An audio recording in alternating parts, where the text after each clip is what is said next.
সুপ্রিয় শিক্ষার্থীবৃন্দ, আসসালামু আলাইকুম। আশা করি সবাই ভালো আছো ও সুস্থ আছো। আজকের ভিডিওতে আমি তোমাদের ষষ্ঠ শ্রেণীর ষষ্ঠ সপ্তাহের বিষয় কৃষি শিক্ষা এর যে অ্যাসাইনমেন্টটা দেওয়া হয়েছে সেটার অ্যান্সার করে দেখাবো। তোমরা সকলেই অবগত আছো, এডুকেশন ভিডিও 1 চ্যানেলে প্রতি সপ্তাহের অ্যাসাইনমেন্টগুলোর সলিউশন দেওয়া হয়। তো তোমাদের যে সপ্তাহে যে অ্যাসাইনমেন্টটি দরকার হবে আমার চ্যানেলের অ্যাসাইনমেন্ট প্লেলিস্ট থেকে সেগুলো দেখে নিবে অথবা ডিসক্রিপশনে দেওয়া লিঙ্ক থেকে দেখে নিবে। ষষ্ঠ সপ্তাহের সবগুলো ক্লাসের অ্যাসাইনমেন্টগুলো সলিউশন করে দেওয়া হবে পর্যায়ক্রমিকভাবে। তো তোমরা যারা এখনো আমার চ্যানেলকে সাবস্ক্রাইব করোনি অবশ্যই সাবস্ক্রাইব করে রাখবে এবং পাশে থাকা বেল বাটনটা অন করে রাখবে। পরবর্তী ভিডিওগুলো পাবলিশ হওয়া মাত্রই সেগুলোর নোটিফিকেশন তুমি পেয়ে যাবে। তো আমরা এখন সরাসরি কোশ্চেনে চলে যাই। শ্রেণী ষষ্ঠ, বিষয় কৃষি শিক্ষা। এবারে যে কোশ্চেন এসেছে সেটা হচ্ছে তৃতীয় অধ্যায় এবং পঞ্চম অধ্যায় থেকে। তো আমরা দেখতে পাচ্ছি যে সৃজনশীল 1 নং যে সৃজনশীল সেটাতে আমরা দেখতে পাচ্ছি যে বলা আছে যে ষষ্ঠ শ্রেণীর কৃষি শিক্ষা ক্লাসে মাটি বিষয়ে শিক্ষক বললেন সব ধরনের ফসল একই ধরনের মাটিতে চাষ করা সম্ভব নয়। আলু, গম, পাট, তরমুজ, বাদাম, বাঁধাকপি ইত্যাদি ফসলগুলো চাষের জন্য ভিন্ন ভিন্ন বৈশিষ্ট্যের মাটি প্রয়োজন হয়। শিক্ষক আরো বললেন এমন এক ধরনের মাটি আছে যার অর্ধেক বালিকণা আর বাকি অর্ধেক পলিকণা ও কাদাযুক্ত হয়। ক, উদ্দীপকের প্রদত্ত ফসলগুলো চাষের উপযোগী মাটির প্রকারভেদ অনুযায়ী তালিকা তৈরি করো। শিক্ষকের শেষ মন্তব্যটি কোন মাটিকে নির্দেশ করে? ব্যাখ্যাপূর্বক ধান চাষের জন্য এই মাটি উপযোগী কিনা যুক্তি দাও। তো আমাদের এই যে এখানে বিষয়বস্তু দিয়েছে, এখানে দেখো তালিকা তৈরি করো, সঠিকতা, নির্ভুল তথ্য উপস্থাপন, এগুলো তোমরা ফলো করবে। তো আমরা এখন সরাসরি 1 নং যে সৃজনশীল সেটার ক এ অ্যান্সারে আমরা চলে যাব। 1 নং প্রশ্নের উত্তর ক। আমরা লিখব যে উদ্দীপকের প্রদত্ত ফসলগুলো চাষের উপযোগী মাটির প্রকারভেদ অনুযায়ী তালিকা তৈরি করা হলো। গম চাষ।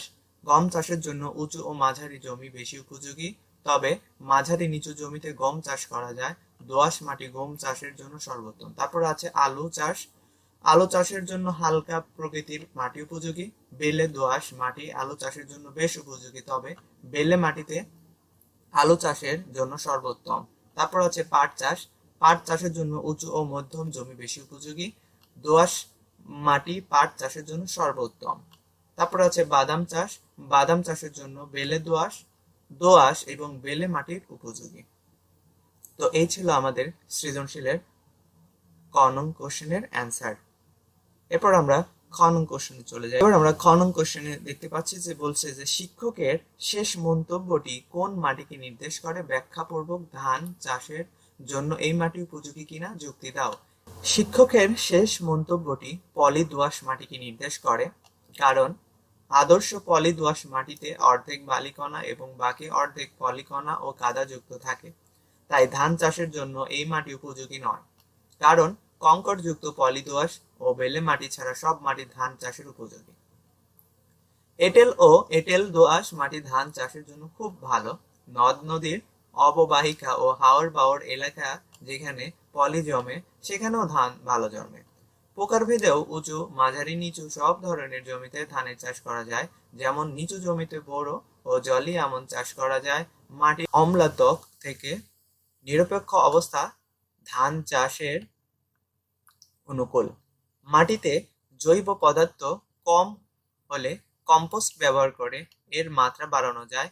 মাটির নাইট্রোজেন, ফসফরাস, সালফার ইত্যাদির মাত্রা নির্ধারণ করে প্রয়োজনীয় সার ব্যবহার করে মাটির উর্বরতা বৃদ্ধি করা যায়। পরিশেষে বলা যায় যে উপরোক্ত গুণাগুণ যেহেতু পলি দোআঁশ মাটিতে বিদ্যমান থাকে না, তাই এই মাটি ধান চাষের উপযুক্ত নয়।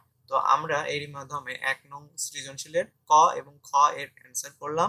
এখন আমরা 2 নং যে কোশ্চেন আছে সেটার অ্যান্সার করব। 2 নং যে কোশ্চেন সেটা হচ্ছে তোমার এলাকার জন্মে এমন ফল, শাকসবজি ও মশলা জাতীয় ফসলের 5টি করে তালিকা তৈরি করো এবং এগুলোর অর্থনৈতিক গুরুত্ব বর্ণনা করো। এখন কথা হচ্ছে এখানে অর্থনৈতিক গুরুত্ব আমরা কতটি লিখবো। দেখো এই সাইডে আমাদের বলে দিচ্ছে যে প্রতিটির কমপক্ষে 2টি করে অর্থনৈতিক গুরুত্ব উল্লেখ করো। তো আমরা অ্যান্সারে 2টা করে দিয়েছি, তো তোমরা যদি পারো তাহলে 2-এর অধিক বেশি দিতে পারো। 2 নং প্রশ্নের উত্তর, আমার এলাকায় জন্মে এমন ফল, ফুল, শাকসবজি ও মশলা জাতীয় ফসলের তালিকা তৈরি করা হলো। ফুল জাতীয় ফসল গোলাপ, গাঁদা, রজনীগন্ধা, বেলি, হাসনাহিনা। ফল জাতীয় ফসল পেঁপে, কলা, লেবু, আনারস, কিউই ফল। শাকসবজি জাতীয় ফসলের মধ্যে আছে আলু, গাজর, শসা, পালং শাক, লাউ। অবশ্যই 5টা করে দিতে হবে কমপক্ষে সবগুলোতেই। তারপরে আছে মশলা জাতীয় ফসল, পেঁয়াজ, রসুন, আদা, ধনিয়া, জিরা। তো আমাদের এইগুলো যে ফসল আমরা লিখলাম, এগুলোর এখন আমাদের অর্থনৈতিক গুরুত্ব লিখতে হবে কমপক্ষে। প্রশ্নতে বলেই দিয়েছে যে 2টা করে অর্থনৈতিক গুরুত্ব লিখতেই হবে। তো তোমরা যদি বেশি পারো অবশ্যই বেশি করে। এখন আমরা ফুলের যে অর্থনৈতিক গুরুত্ব সেটা লিখব। যে ফুল, 1 নাম্বার 1, ফুল সহজে চাষ প্রক্রিয়া ও অভিযোজন যোগ্যতার কারণে এটির বহুল জনপ্রিয়তা রয়েছে। 2, ঝুলন্ত ঝুড়ি, মালা তৈরি, বিয়ে বাড়ির স্টেজ সাজানোর কাজে ব্যবহৃত হয়, যার মাধ্যমে অর্থনৈতিকভাবে লাভবান হয়। তারপরে আসি ফলের। ফলের অর্থনৈতিক গুরুত্ব, যেহেতু দেশি ফল হতে আমরা নানা ধরনের পুষ্টি ও মূল্য পেয়ে থাকি, তাই এর চাষ আমাদের জীবনের নানা ক্ষেত্রে গুরুত্বপূর্ণ অবদান রাখে। নাম্বার 2, ফলের উৎপাদন, বিপণন, ব্যবস্থাপনা এবং প্রক্রিয়াজাতকরণ অত্যন্ত শ্রমঘন কাজ বিধায় এগুলো কর্মসংস্থানের সুযোগ সৃষ্টি করে। তারপরে যে পয়েন্টটা সেটা হচ্ছে শাকসবজির অর্থনৈতিক গুরুত্ব। নাম্বার 1, শাকসবজি বিক্রি করে অর্থনৈতিকভাবে লাভবান হওয়া যায় খুব সহজে। 2, শাকসবজি ও ফলমূল উৎপাদন করে কৃষি খাতের মধ্য দিয়ে অর্থনৈতিক কর্মকাণ্ডে অবদান রাখা যায়। তারপরে যে পয়েন্টটা সেটা মশলার অর্থনৈতিক গুরুত্ব। নাম্বার 1, বিভিন্ন গুরুত্বপূর্ণ অনুষ্ঠানে এর রান্নার কাজে সবচেয়ে বেশি ব্যবহৃত হয় মশলা। 2, মশলার দাম ন্যায্য থাকায় সবার নাগালের মধ্যেই থাকে। তো এই গেল আমাদের যে তালিকা করলাম আমরা, সেই তালিকার 2টা করে অর্থনৈতিক গুরুত্ব। তো এরই মাধ্যমে আমরা আমাদের ষষ্ঠ সপ্তাহের ষষ্ঠ শ্রেণীর কৃষি শিক্ষা বিষয়ের যে অ্যাসাইনমেন্টটা সেটার সলিউশন করলাম। তো অবশ্যই তোমরা যদি কোনো কিছুর প্রবলেম হয় অবশ্যই কমেন্ট বক্সে জানাবে, অথবা আমাদের ফেসবুক পেজে যুক্ত হয়ে সেখানে সরাসরি মেসেজ করতে পারবে।